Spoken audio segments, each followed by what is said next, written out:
Welcome, ladies and gentlemen, to another episode of the Lore of League of Legends. We're going to be going back to a champion that was released not so long ago, about a year or so now. But with the upcoming release of Talia, Riot has created a new story arc within Runeterra focusing on Shurima. So, without further ado, I present to you the updated lore of Azir, the Emperor of the Sands. Enjoy.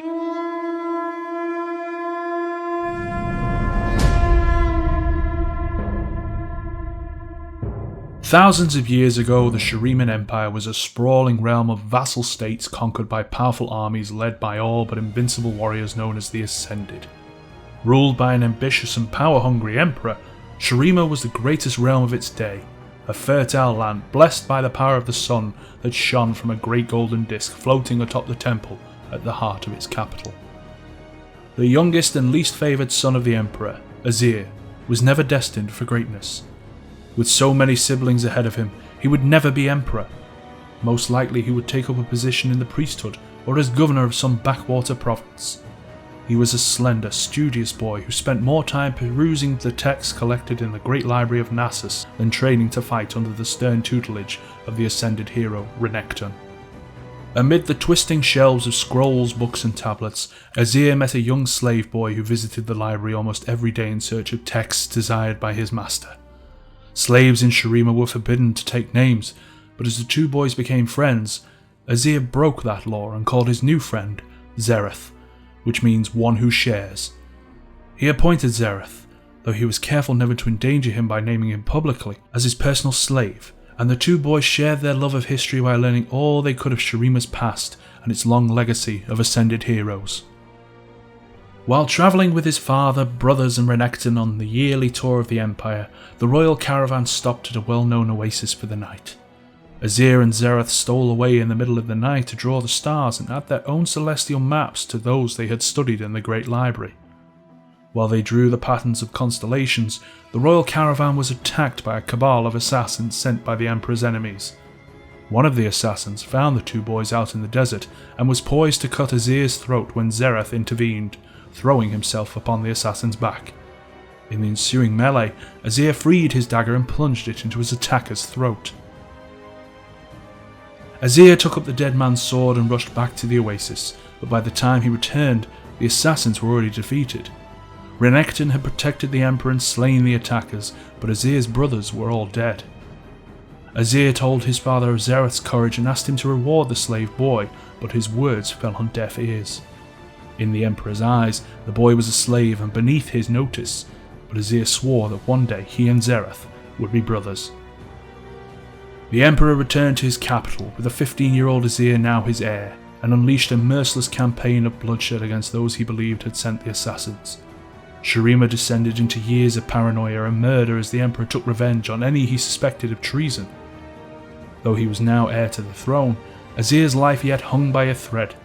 His father hated him, wishing he had died instead of his brothers, and the Queen was still young enough to bear sons. Azir trained in combat, for the attack at the oasis had revealed how little he knew of the deadly arts. Renekton took up the task of teaching the growing prince, and under his aegis, Azir learned to wield sword and spear, to command warriors and to read the ebb and flow of battle. The young heir elevated Xerath, his only trusted confidant, and made him his right-hand man. To better counsel him, Azir tasked Xerath with seeking out knowledge wherever he could find it. Years passed, but the Queen was never able to carry a child to term, every conceived infant perishing before it could be born. So long as the Queen remained barren, Azir's life was relatively safe. Some around the court believed a curse was at work, and a few even whispered the young heir's name in connection with this, though Azir claimed innocence and even executed someone who dared voice such accusations openly. Eventually, the Queen bore a healthy son, but on the night of his birth a terrible storm engulfed Shurima. The Queen's chambers were struck again and again by powerful bolts of lightning, and in the subsequent blaze, both the Queen and her newborn son were killed. It was said the Emperor went mad with grief and took his own life upon hearing the news, but tales soon spread of how he and his guards had been found lying in pieces on the palace floor, their bodies little more than charred skeletons. Azir was shocked by their deaths, but the Empire needed a leader, and with Xerath at his side he took control of Shurima as its Emperor. Over the next decade he expanded Shurima's borders and ruled with a harsh but just hand. He instituted reforms to better the lives of slaves and privately developed a plan to overturn millennia of tradition and eventually free them all. He kept his plans secret even from Xerath, and the issue of slavery would prove to be a continual bone of contention between them. The empire had been built on the back of slavery, and many of the great noble houses depended on enforced labour for their vast wealth and power. Such monolithic institutions could not be overturned overnight, and Azir's plans would be undone were they to become common knowledge. Despite Azir's desire to name Xerath his brother, he could not do so until all of Shurima's slaves were free. Through these years, Xerath protected Azir from his political rivals and guided the expansion of the empire. Azir married and fathered numerous children, some by wedlock, others by ill-advised liaisons with slaves and harem girls. Xerath stoked the Emperor's grand vision of an empire greater than any the world had ever known, but to stand as ruler over the entire world? Xerath convinced Azir that he would need to be all but invincible, a god amongst men, an ascended being. As the kingdom reached the zenith of its power, Azir announced he would undertake the Ascension Ritual, that the time was right for him to take his place alongside Nasus and Renekton and their glorious forebears. Many questioned this decision. The Ascension Ritual was highly dangerous and intended only for those near the end of their lives, those who had devoted their lives to Shurima and whose service was to be honoured with Ascension. It was for the Sun Priest to decree who would be blessed with Ascension, not the hubris of an emperor to bestow it upon himself. Azir would not be dissuaded from his rash course of action, for his arrogance had grown along with his empire, and he ordered them to comply on pain of death. The day of the ritual finally came, and Azir marched toward the dais of Ascension, flanked by thousands of his warriors and tens of thousands of his subjects. The brothers Renekton and Nasus were absent, having been dispatched by Xerath to deal with an emergent threat, but still Azir would not turn from what he saw as his great destiny. He climbed to the great golden disc atop the temple at the heart of the city, and in the moments before the Sun Priest began the ritual, he turned to Xerath and finally freed him. And not just him, but all slaves. Xerath was stunned into speechlessness, but Azir was not yet done. He embraced Xerath and named him his eternal brother, as he had promised he would all those years ago. Azir turned as the priest began the ritual to bring down the awesome power of the sun. Azir was unaware that Xerath had studied more than just history and philosophy in his quest for knowledge. He had learned the dark arts of sorcery, all the while nursing a desire for freedom that had grown like a cancer into a burning hatred. At the height of the ritual, the former slave unleashed his powers and Azir was blasted from his place on the dais. Without the protection of the runic circle, Azir was consumed by the sun's fire as Xerath took his place. The light filled Xerath with power, and he roared as his mortal body began to transform. But the magic of the ritual was not intended for Xerath, and such awesomely powerful celestial energies could not be diverted without dire consequence. The power of the Ascension Ritual exploded outward, devastating Shurima and laying waste to the city. Its people burned to ash, and its towering palaces fell to ruin as the desert sands rose up to swallow the city. The sun disk sank from the sky, and what had taken centuries to build was brought to ruin in an instant by one man's ambition and another's misplaced hate. All that remained of Azir's city was sunken ruins and echoes of its people's screams on the night wind. Azir saw none of this. For him, all was nothingness. His last memories were of pain and fire. He knew nothing of what befell him atop the temple, nor what became of his empire.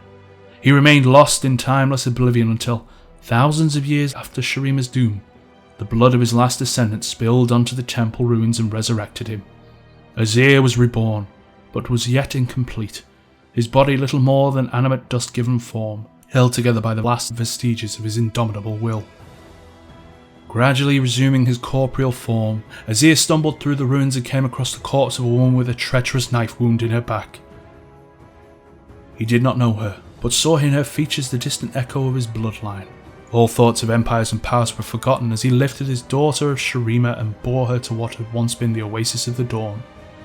The oasis was empty and dry, but with every step Azir took, clear water began filling the rocky basin. Azir immersed the woman's body in restorative waters of the oasis, and as the blood washed away, only a faint scar remained where the blade had pierced her. And with that act of selflessness, Azir was lifted up in a column of fire as the magic of Shurima renewed him, remaking him as the ascended being he was meant to become. The sun's immortal radiance poured into him, crafting his magnificent hawk-armoured form and granting him the power to command the very sand itself. Azir lifted his arms, and his ruined city shrugged off the dust of centuries spent beneath the desert to rise anew. The sun disk lifted into the sky once more, and healing waters flowed between temples, heaving themselves back into the light at the Emperor's command. Azir climbed the steps of the newly risen Sun Temple, weaving the desert winds to recreate the city's last moments. Ghosts formed of sand relived his city's last moments from long ago, and Azir watched in horror as Xerath's treachery unfolded. He wept as he saw his family murdered, his empire fall, and his power stolen. Only now, millennia too late, did he finally understand the depths of hatred harboured by his former friend and ally. With the power and precision of an ascended being, Azir sensed Xerath somewhere abroad in the world and summoned an army of sand warriors to march alongside their reborn emperor. As the sun blazed from the golden disk above him, Azir swore a mighty oath that he would reclaim his lands and take back what was his.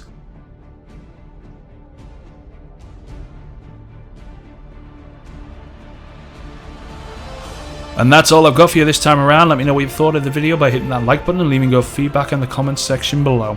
Don't forget, all champions will be covered up to this point, and the original Azir lore video will be linked in the description as well as an annotation at the end of this video. Thanks for watching everyone, and as always, I'll see you next time.